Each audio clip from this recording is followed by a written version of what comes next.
Hello everyone, welcome back to My Life in Chess. In this video, I'll be doing a game in which I played on my school's gym treadmill. It's an app. As you know, chess is an app that can be installed on many things, your phone and etc. And for a while now, when I go to exercise, I like to warm up on the treadmill. And nowadays I use the chess app while I'm warming up. And so there's many engines out there, and I don't know which one it is, but for some reason they installed a engine that pretty much uses almost like the same move each time for an opening. And so for this video, this is one of the 3 games which I lost to, and quite frankly, after those 3 games were recorded, I decided to try to play, and I won twice in a row. So, yeah. So for this game, or this video, I'll be showing you the first game in which I was white. I always choose white when I start playing, because that's how it should be. And my computer, or the computer, was black. So here we go. I'll tell you more about it after the end. So here I played e4. So my computer, or the computer, like I said, always plays the move c6. So I thought I would go after the knight, so I played pawn to d4. Seems pretty logical. You're going after and you're opening up the position. So now my bishops are free to move when I want them to. So here my opponent played pawn to e6. So here I thought, well, why not just protect my pawn before I start pushing it forward, because obviously they can move it out of the way.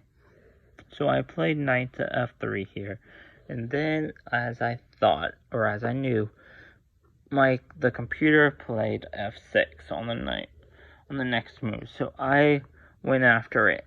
So I played e5. Seems pretty logical. You're going after the piece. Well, they moved it to e4. So then I played queen to e2, and here they played a strange move, offering en passant, in which I took. So the computer played pawn to f5, temporarily giving up a pawn to kind of then allow them to protect their king on the other side. So I took. I love playing en passant, so I took.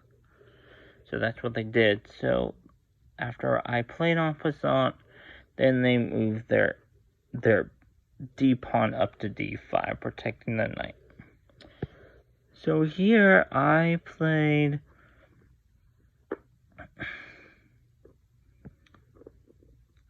knight to knight to c3, and here my opponent took the pawn back, and so it's basically a tie here. So now I decided to take with the knight. Or did I take? Yeah, so I took with the knight,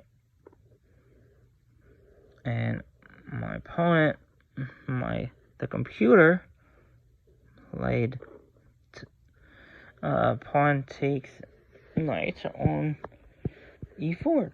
So it's still the same. So now I went after the piece. So I attacked the queen, because it can't go, or it can go here, but instead of moving it back, decided to put me in check first. So it played bishop to b4. So here, this is where it gets crazy. So since I have to get out of this check somehow and try to still keep a piece, because I kind of knew what was going to happen here. I thought that if I just moved this back, move my pawn back, then the computer would either take the knight on f3 of the pawn, or they would play knight takes pawn on d4, kind of go into a trade. And not only that, but they don't even have to do that.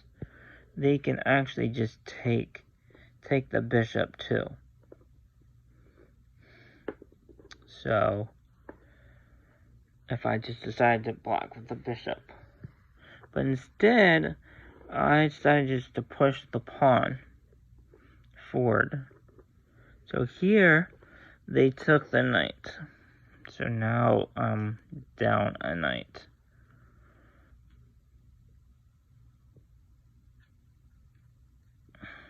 I think they did. Yeah. Yeah, so hold on. So this was up here. Yeah. So, let's see. So they took the knight. So since they took the knight, I have to get out of the way. So I played queen to e3. And now they just took, again, the computer just kept gobbling up because now they're obviously up by two knights, one knight and a pawn, and I am down by that much. So I had to gain material back. So I took the bishop. So,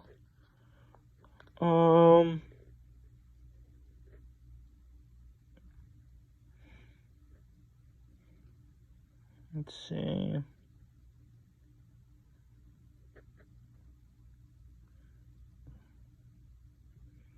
So now, after I took with the bishop, I actually had to get out of the way.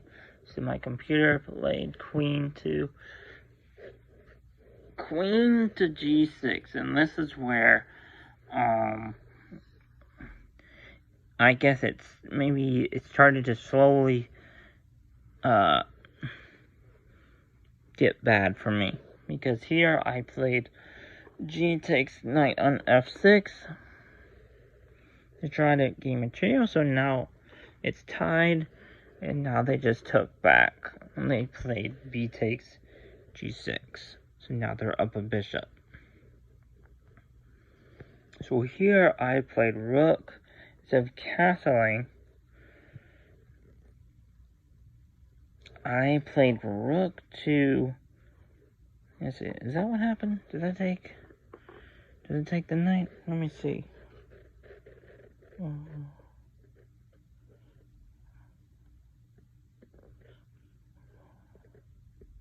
Yeah.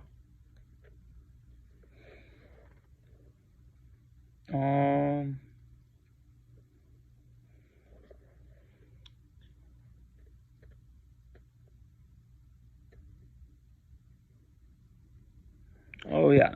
So here, after they took, I decided to take their bishop. So I did. I took the bishop. So now it's tied. So it doesn't look like much. But here's where pretty much I think it went wrong. So I already have double pawns, but they have double pawns too. So we both have double pawns, so it looks like it's an equal game pretty much. Because we both have opposite bishops, so it looks like it's a draws game. So here, my opponent castled.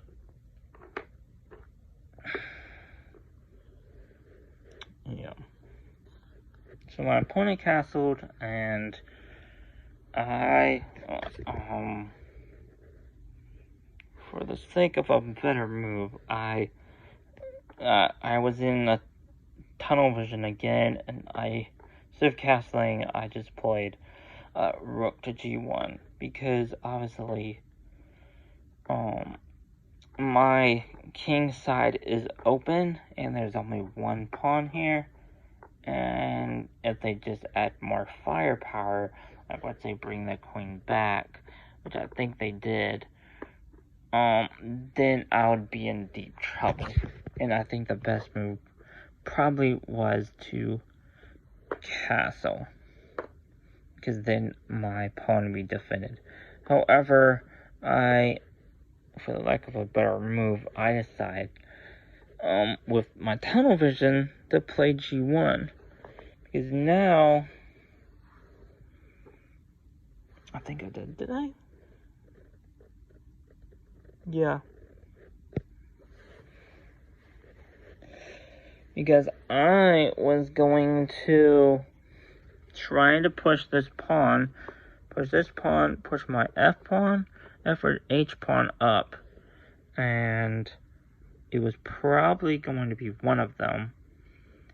And yeah.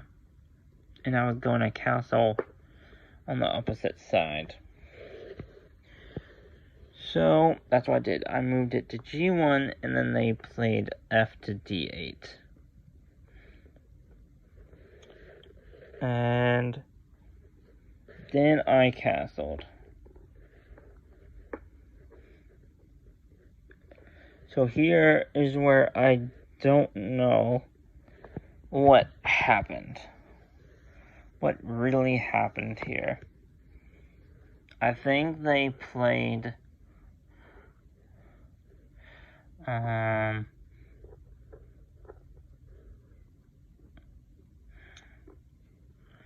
let's see here. I think they played pawn to h6 on the next move, because I didn't write down all of it because I couldn't see at that point.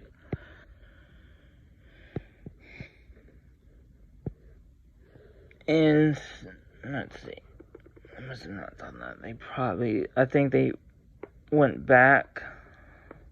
They probably brought their queen back. Let me see. Oh yeah. So they brought f to e8. So that's what they did. So here, after they did that, I simply can't move my king up. So I was going to play this move and try to exchange pieces. And the computer somehow doesn't like to exchange pieces, only when it feels like it's good. So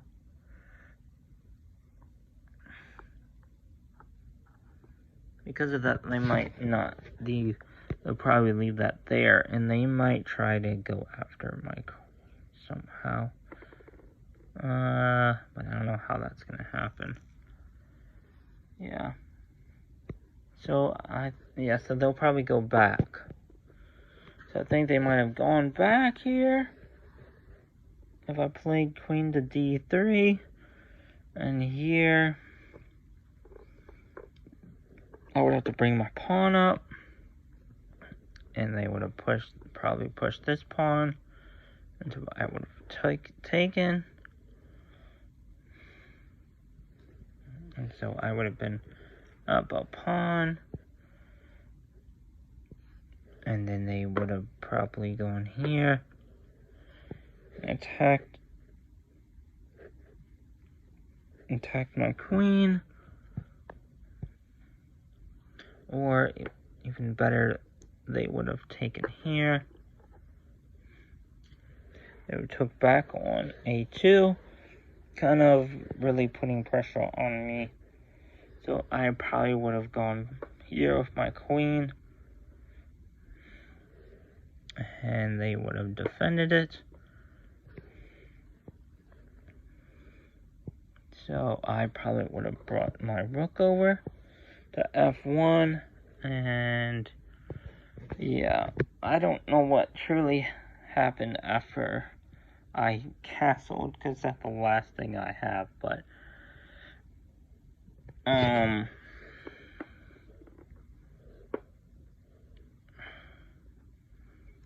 yeah.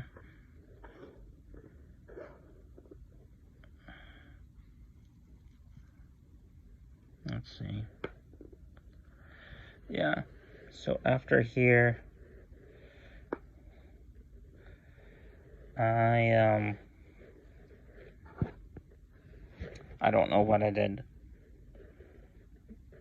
but I lost, and then I played as black, and I played the Queen's Gambit, and I lost, and then I played white again. Oh no, then I played white again, and I lost, and then I played it one more time thinking that I knew what I was doing, and I lost again. So, yeah. But that's about it. So, if you notice anything that I did wrong, let me know. I'm pretty sure I did.